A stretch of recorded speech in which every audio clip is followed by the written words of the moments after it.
اللہ کو اور کبیرہ گناہوں سے بچو، کبیرہ گناہوں سے، بڑے گناہوں سے بچو، بڑے گناہوں سے بچو۔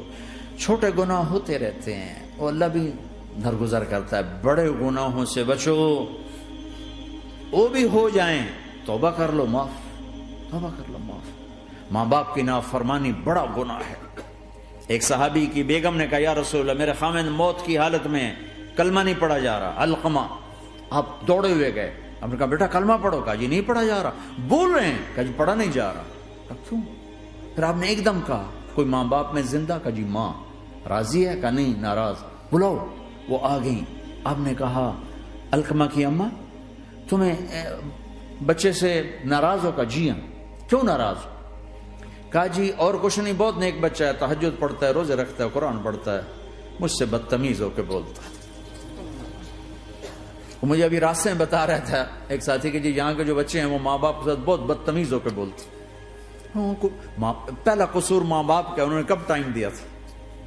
انہوں کو ٹائم دیا تھا بچوں پر محنت کے لیے؟ کہا یا رسول اللہ اور کچھ نہیں ہے، بدتمیز ہو کے بولتا ہے۔ تو آپ نے کہا معاف کر دے، کہا میرا دل ٹوٹا ہوا ہے۔ آپ نے کہا اچھا اگر میں اسے آگ لگاؤں پھر سفارش کرو گی، معاف کرو گی؟ کہا پھر تو کروں گی، اتنا تو میں نہیں سہ سکتی۔ کہ اگر تو نے معاف نہ کیا تو سیدھا اللہ کی آگ میں جائے گا۔ ہے کون؟ صحابی۔ آپ نے کہا اچھا یا رسول اللہ میں معاف کرتی ہوں، میں معاف کرتی ہوں۔ تو آپ نے کہا بیٹا کہو لا الہ الا اللہ، تو اس کے کہا لا الہ الا اللہ، اور جان نکل گئی۔ پھر آپ نے اس کا جنازہ پڑھا اور اس کے دفن میں شریک ہوئے، قبر تک گئے۔ پھر آپ نے دفن کے بعد اعلان کیا جس نے ماں باپ کو دکھ دیا اس پہ اللہ کی لعنت، فرشتوں کی لعنت، زمین آسمان کی لعنت۔ نہ نماز قبول ہے، نہ روزہ قبول ہے، نہ صدقہ قبول ہے۔ کبیرہ شراب سے بچو، نشوں سے بچو، جھوٹ سے بچو، جھوٹ سے بچو، جھوٹ سے بچو، جھوٹ سے بچو۔ میرے نبی نے فرمایا میرا امتی ہر گناہ کر سکتا ہے، ایک جھوٹ نہیں بول سکتا، ایک دھوکہ نہیں دے سکتا۔ دھوکہ نہ دو، خاص طور پر یہاں کے لوگوں کو دھوکہ دینا تو بہت بڑی گراوٹ ہے۔ یہاں کی حکومت نے تمہارے ساتھ کیا کچھ نہیں کیا، تم انہی کو دھوکہ دو۔ ٹیکس بچانے کے لیے جھوٹ بولو، کتنے پیسے بچا لو گے؟ جھوٹ بول کے تم نے سارا ملک بچا لیا تو اللہ کی قسم گھاٹے کا سودا۔ پیسہ نہ بچاؤ، سچ کو بچاؤ۔ سچ پراپرٹی ہے، پیسہ پراپرٹی نہیں ہے، سچ پراپرٹی ہے۔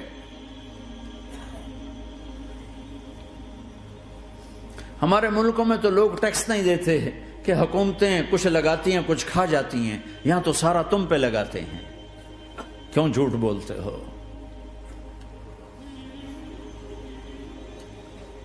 کیوں دھوکہ دیتے ہو؟ احسان دانش کی کتاب زندگی میں ایک واقعہ میں نے پڑھا کہ جب انگریز کی حکومت تھی ہندوستان پہ تو ایک دلی میں ایک گرو تھا جو جیب کترا تھا، اس کے آگے چیلے تھے جو جیب کاٹ کے کمائی دیتے تھے۔ تو ایک دن ایک اس کا چیلا یعنی ایک لڑکا 2 روپے لے کر آیا، تو اس کے ٹیچر نے اس کو ڈانٹا کہ اتنے تھوڑے پیسے آج لائے ہو، صرف 2 روپے۔ تو اس نے کہا استاد جی آج بڑا موٹا مال پکڑا تھا، آج ایک انگریز کی جیب کاٹی تھی، بڑے پیسے تھے۔ لیکن جب میں 4 قدم چلا تو مجھے خیال آیا کہ اگر قیامت کے دن عیسیٰ علیہ السلام نے میرے نبی کو تانا دے دیا، گلہ دے دیا کہ آپ کے امتی نے میرے امتی کی جیب کاٹی تھی، تو پھر میں اپنے نبی کو کیا جواب دوں گا؟ اور میرا نبی میری وجہ سے شرمندہ ہو کہ بس اس شرم میں جا کر میں نے اس کو واپس دے دیے اور یہ اپنے کے 2 روپے کھسکا کے لایا ہوں۔ تو وہ گرو نے اس کو 10 روپے انعام دیا کہ بیٹا یہ تیرا آج کا انعام ہے کہ تو نے خوب کیا۔ تو تمہارا ان لوگوں سے واسطہ ہے، عیسیٰ علیہ السلام تانا دے بیٹھے تو کدھر جاؤ گے؟ جھوٹ نہ بولو چاہے سب کچھ دینا پڑ جائے، جھوٹ بول کے پیسہ نہ بچاؤ، دھوکہ دے کے کاغذات نہ بناؤ۔ یہاں کی لڑکیوں سے اس لیے شادی کرنا کہ میرے کاغذات بن جائیں، اللہ کے واسطے ایسی ذلت کے کام نہ کرو۔ میرے نبی نے فرمایا جس نے دھوکہ دیا میری امت سے نکل گیا۔ نماز چھوڑنے پر کہا اس نے کفر کیا، جس نے نماز چھوڑی کفر کیا، اور جس نے دھوکہ دیا میری امت سے نکل گیا۔ من غش فلیس منا۔ جھوٹ نہ بولو، دھوکہ نہ دو، سب کچھ چلا جائے جانے دو، سچ کا ساتھ نہ، سچ کا ساتھ۔ ابن خراش رحمۃ اللہ علیہ کے بارے میں مشہور تھا، زندگی بھر کبھی جھوٹ نہیں بولا۔ حجاج کا زمانہ، ان کے 2 بیٹے حجاج کے خلاف جنگ میں شریک ہو گئے، پھر ان کو شکست ہوگی، وہ بھاگ گئے، پھر چھپتے چھپاتے گھر پہنچ گئے۔ سی آئی ڈی نے بتایا کہ وہ گھر آ گئے، تو حجاج نے کہا آج ابن خراش کا امتحان لوں گا۔ ان کو بلا لیا، کہنے لگا ابن خراش، وہ تیرے 2 بیٹے ہمارے خلاف جنگ میں شریک ہوئے تھے، وہ پہ بھاگ گئے تھے، ان کی کوئی خبر ہے کہاں ہے؟ تو انہوں نے مسکرا کر فرمایا کہ حجاج، زندگی موت تو اللہ کے ہاتھ میں، گھر آ چکے ہیں، گھر میں ہیں، ابھی یہیں چھوڑ کے آیا ہوں۔ تو حجاج نے کہا تیرے سچ پر تیرے بیٹے تجھے ہدیہ کرتا ہوں، اگر تو جھوٹ بولتا تیرا سر بھی اڑا دیتا، تیرے بچوں کا سر بھی اڑا دیتا، تیرے سچ پہ تجھے تیرے بیٹے تحفہ دیتا۔ مسلمان جھوٹ نہیں بولتا۔ چند پاؤنڈ کی خاطر تم کاغذات میں ہیرا پھیری کرو، ڈرو اس دن سے جس دن اللہ کے سامنے کھڑا ہونا ہے۔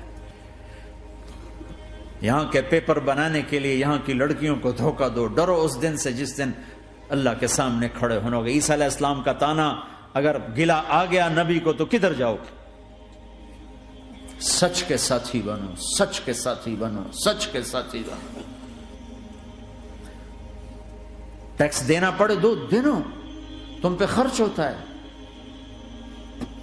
ایک طرف 4 پیسے ہیں، ایک طرف سچ ہے، کہ مسلمان سچ بولتا ہے، جھوٹ نہیں بولتا۔ ایک دفعہ سہارنپور میں جھگڑا ہو گیا، ایک جگہ تھی ہندوؤں کی، مسلمانوں نے قبضہ کیا ہوا تھا،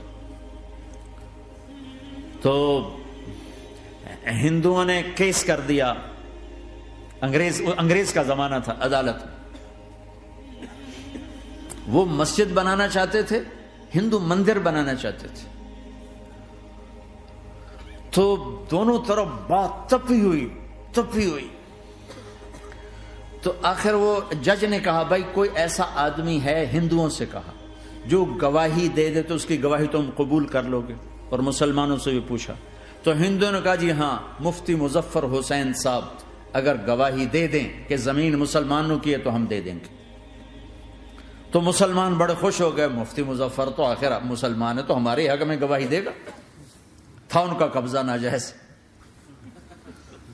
تو جب وہ عدالت میں تشریف لائے، مسلمان بڑے اطمینان کا، ہن جناب ساڈے حق وچ فیصلہ ہونا ہے، چونکہ آج کل صرف سچ کو کون دیکھتا ہے۔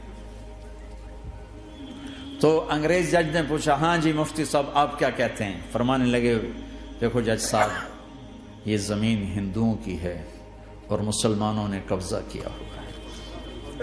تو مسلمانوں نے گالیاں نکالنی شروع، وہ یہودیوں والا بن گیا نا، گالیاں نکالنی شروع کر دی۔ تو انگریز جج نے کہا آج مسلمان ہار گئے اور اسلام جیت گیا، آج مسلمان ہار گئے اور اسلام جیت گیا۔ اپنی ہار مان کے اسلام کو جتاتا، سچ بول کے اسلام کو جتاتا۔ جھوٹ کے ساتھی نہ بنو، سچ کے ساتھی بنو۔ جھوٹ کے کاغذ بنا کر کوئی بینیفٹ حاصل نہ کرو۔ میں نیوزی لینڈ گیا، میں حیران ہو گیا، 1 ہفتہ میں رہا، ڈپریشن کا شکار رہا کہ مجھے بتایا گیا کہ پورے نیوزی لینڈ میں ایک آدمی جھوٹ نہیں بولتا سوائے پاکستانیوں کے، بنگالیوں کے اور انڈین۔ جو بنگالی، جو پاکستانی، جو انڈین پہنچے یہ جھوٹ بولتے ہیں، ہیرا پھیری کرتے ہیں، ان میں ایک آدمی جھوٹ نہیں بولتا۔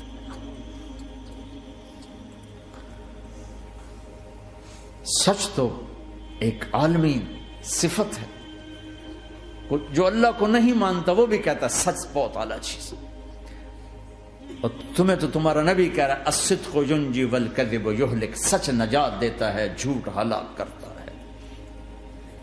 آپ تشریف لے جا رہے تھے، آپ کو آواز ہے یا رسول اللہ، آپ نے ادھر ادھر دیکھا، کوئی نظر نہیں آیا، پھر آواز ہے یا رسول اللہ، پھر آپ نے دیکھا تو ایک ہرنی آپ کو پکار رہی تھی، ہرنی، وہ بندھی ہوئی رسی کے ساتھ۔ تو آپ اس کے قریب گئے، کیا ہوا؟ کہیں آپ کا ساتھی مجھے پکڑ کے لایا ہے، میرے چھوٹے چھوٹے بچے ہیں، بھوک سے وہ تڑپ رہے ہوں گے، آپ مجھے چھوڑ دیں، میں ان کو دودھ پلا کے واپس آ جاتا ہوں۔ اب وہ پرائی چیز ہے، تو آپ نے کہا اگر تو واپس نہ آئی تو پھر، کہ اگر میں واپس نہ آئی تو اللہ مجھے آگ میں ڈال دے، جہنم۔ تو آپ نے اس کی رسی کھول دی اور خود وہیں بیٹھ گئے۔ وہ دوڑتے دوڑتے پہاڑوں میں غائب ہو گئے اور آپ وہیں بیٹھے رہے۔ کچھ دیر کے بعد آپ نے دیکھا وہ پہاڑ سے اتر کر آ رہی تھی کہ یا رسول اللہ میں حاضر ہو گئی. تو آپ نے اس کو رسی سے باندھ کے وہیں کھڑا کر دیا اور خود وہیں بیٹھ گئے. تھوڑی دیر ہوئی تو وہ آ گئے شکاری جو نے شکار کیا تھا. تو آپ نے کہا, ان کا نام کوئی نہیں موجود, تو آپ نے کہا میرے بھائی میری ایک درخواست ہے, آپ پوری کریں گے؟ کہ یا رسول اللہ کیوں نہیں؟ کہ یہ ہرنی مجھے ہدیہ کر دو. کہ یا رسول اللہ سب کچھ آپ کا ہے. کہ بس مجھے ہرنی چاہیے. کہ آپ لے لیں. تو آپ نے اس کی رسی کھولی. کہ جا بیٹی اپنے بچوں کے پاس موج کر. سچ نجات دیتا ہے, جھوٹ ہلاک کرتا ہے. تو اس نے یوں آپ کے سامنے سر جھکایا شکریہ کا اور 4 قدم دوڑی, پھر پیچھے مڑی, پھر آپ کو دیکھا, پھر یوں سر جھکایا, پھر آگے گئی, پھر تھوڑی دور گئی, پھر یوں پیچھے مڑی, پھر آپ کو دیکھا, پھر یوں سر جھکایا, پھر جہاں تک وہ نظروں سے اوجھل نہیں ہوئی وہ آپ کو مڑ مڑ کے یوں سلام کرتی گئی. سچ تو ایک ہرنی کو نجات دے گیا, تمہیں نہیں دیکھا. تمہیں کس پاگل نے کہا جھوٹ بول کے پیسہ بچاؤ, جھوٹ بول کے کاغذ بناؤ, دھوکے دے کے پیپر بناؤ؟ اللہ کے واسطے اس حقارت والی سوچ سے نکلو, انسانیت پر داغ نہ بنو, ان کے قدردان بنو جنہوں نے تمہیں پاسپورٹ دی, جنہوں نے تمہیں تعلیم کے مواقع دیے, تمہیں ہر شے میسر کی, اور آخری ممکن حد تک تمہیں ظلم سے بچانے کی کوشش کی. محسن کے اوپر کیوں آئے تھے اس دیس میں؟ آئے ہو تو پھر دھوکے سے بچو. جھوٹ, مسلمان کہیں بھی ہو دھوکے سے بچتا ہے. کیا اپنے پیٹ سے کپڑا اٹھانا کہ حرم بیت اللہ کے اندر جیبیں کٹتی, بیت اللہ کے اندر جیبیں کٹتی, اور حاجی بیچارے کتنی دفعہ فریادیں کرتے ہوئے نظر آئے کہ جیب کٹ گئی, جیب کٹ گئی. بیت اللہ کے اندر, مسجد نبوی کے اندر